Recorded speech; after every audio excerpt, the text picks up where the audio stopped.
बिहार से सामने आ रही है, जहां भोजपुर में पुलिस और आरोपी भरत तिवारी के बीच में मुठभेड़ हुई है। पुलिस पर फायरिंग के बाद जवाबी कार्रवाई में पैर में गोली लगी है। फेसबुक लाइव करते हुए भाग रहा था आरोपी, पुलिस ने दबोच लिया है। आरोपी के पास से पिस्टल बरामद किए गए हैं। इलाज के लिए अस्पताल में भर्ती भी करवाया गया है। ये तस्वीर आपको दिखा रहे हैं, ये उस वक्त की लाइव तस्वीर है जब मुठभेड़ हुई थी। फेसबुक पर लाइव करते हुए आरोपी भाग रहा था और इसी दौरान पुलिस ने उसे दबोच लिया। बिहार के भोजपुर से खबर सामने आ रही है, जहां पुलिस पर पिस्तौल तानने के वायरल वीडियो के मुख्य आरोपी भरत तिवारी को आखिरकार पुलिस ने मुठभेड़ के बाद गिरफ्तार कर लिया है। शाहपुर थाना क्षेत्र के बिलौटी गांव में बुधवार सुबह ये गिरफ्तारी हुई है। पुलिस टीम वहां पर पहुंचती है। आरोपी ने कथित तौर पर फायरिंग शुरू कर दी और मौके से भागने लगा। इसके बाद पुलिस ने जवाबी कार्रवाई की, जिसमें भरत तिवारी के पैर में गोली लगी है। घायल वो हुआ और घायल अवस्था में उसे गिरफ्तार कर लिया गया। उसके कब्जे से एक पिस्टल भी बरामद की गई है। आपको बता दें कि आरोपी भागते समय फेसबुक लाइव भी कर रहा था और करीब 1 किलोमीटर तक पीछा ऐसे ही पुलिस करती रही और घेराबंदी के बाद पुलिस ने उसे दबोच लिया। प्राथमिक उपचार के बाद उसे बेहतर इलाज के लिए आरा सदर अस्पताल में रेफर भी कर दिया गया है। रितेश मिश्रा संवाददाता तमाम जानकारी के साथ जुड़ चुके हैं। रितेश, ये जो हम तस्वीर देख पा रहे हैं, इस तस्वीर में ये साफ नजर आ रहा है कि कैसे मुठभेड़ यहां पर हुई, कैसे आरोपी को गिरफ्तार किया गया है। विस्तार से बताइए कि इसके बारे में आखिर कैसे पुलिस तक जानकारी पहुंची थी। बिल्कुल, देखिए ये तो तस्वीर का दूसरा पार्ट है। तस्वीर का जो इस पूरे मुठभेड़ की कहानी है, उसका तो पहला पार्ट देखकर हैरानी होती है कि बिहार में अपराधी जो है वो कितने बेखौफ हो चुके हैं। ये मुठभेड़ की गई, देखिए कि ये जो आरोपी है, कल बड़े शान से ये पुलिस कर्मियों को इसने बंधक बना लिया था एक तरह से, और उन्हें एकदम धमका रहा था। फेसबुक लाइव किया था इसने हीरोइक अंदाज में, अपने हाथ में पिस्टल लेकर, और पुलिस कर्मियों को धमका रहा था। और शर्मनाक है ये तस्वीर बिहार के पुलिस के लिए, बिहार की पुलिसिंग के लिए, क्योंकि पुलिस जो है लगभग आप सोचिए कि 10 की संख्या में पुलिसकर्मी थे। शाहपुर का एसएचओ था और एक अदना सा अपराधी जो है हाथ में पिस्टल लेकर उन्हें खुलेआम चैलेंज दे रहा है, उन्हें भद्दी भद्दी गालियां दे रहा है, और पुलिसकर्मी जो है वो तमाशबीन बनकर तमाशा देख रहे थे। बाद में वरीय अधिकारियों तक ये पूरा मामला पहुंचा और पूरे सोशल मीडिया पर ये तस्वीर जो है वो वायरल हो गई। बिहार पुलिस की, आरा पुलिस की जमकर किरकिरी हुई।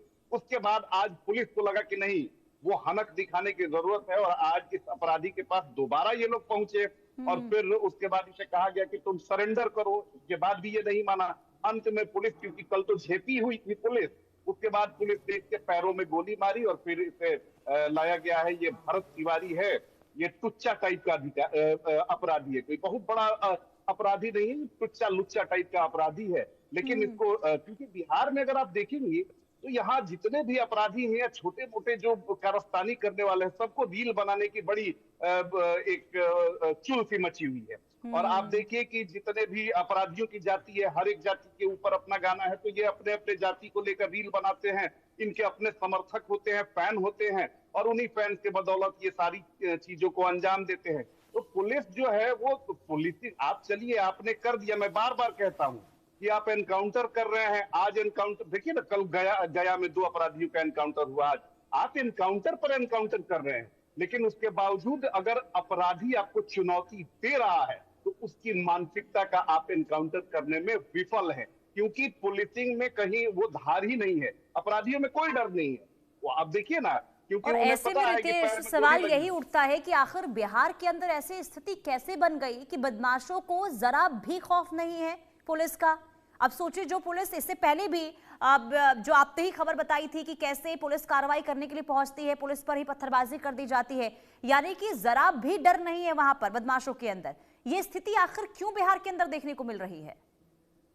देखिए, मैं माइन्यूटली सारी चीजों को मैं गौर करता हूं, और इसीलिए मैं इसी निष्कर्ष पे पहुंचता हूं, और तभी मैं बार बार बोलता हूं कि आप जो है वो आपराधिक मानसिकता का एनकाउंटर नहीं कर पा रहे हैं। और उसके पीछे की वजह है कि अपराधियों को संरक्षण प्राप्त हो रहा है, उनकी अपनी अपनी जाति है। अपराधियों को जाति के चश्मा से देखा जा रहा है, और यही अपराधियों का मनोबल बढ़ रहा है। जिस दिन बिहार पुलिस अपराधियों को उनकी जाति की ताकत से आंकना कम कर देगी, उसी दिन ये जितने भी अपराधी हैं लुच्चे टुच्चे टाइप के, ये सभी जो हैं वो बिल में घुस जाएंगे। लेकिन पुलिस भी अपराधियों की जाति ढूंढ रही है, नेता भी अपराधियों की जाति ढूंढ रहे हैं। और सबसे बड़ी बात है कि जो रील आज अगर मैं बताऊं तो जितने भी अपराधी हैं उनके फैन पेज चलते हैं। आपको जानकर हैरानी होगी कि अपराधी जो है वो प्लानिंग करते हैं कि मैं इसे मारूंगा और पुलिस को चैलेंज देते हैं। लेकिन मैंने बार बार कहा कि पुलिस की जो पुलिसिंग होती है वो एक मानसिकता होती है, वो एक जज्बा होता है, वो बिहार पुलिस में नहीं है।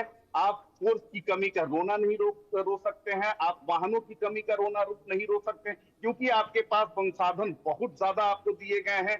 लेकिन आपकी मानसिकता खराब हो चुकी है। पुलिसकर्मी सिर्फ बालू माफिया, दारू माफिया के साथ उनका उठना बैठना है, उनसे उनकी जबरदस्त कमाई है।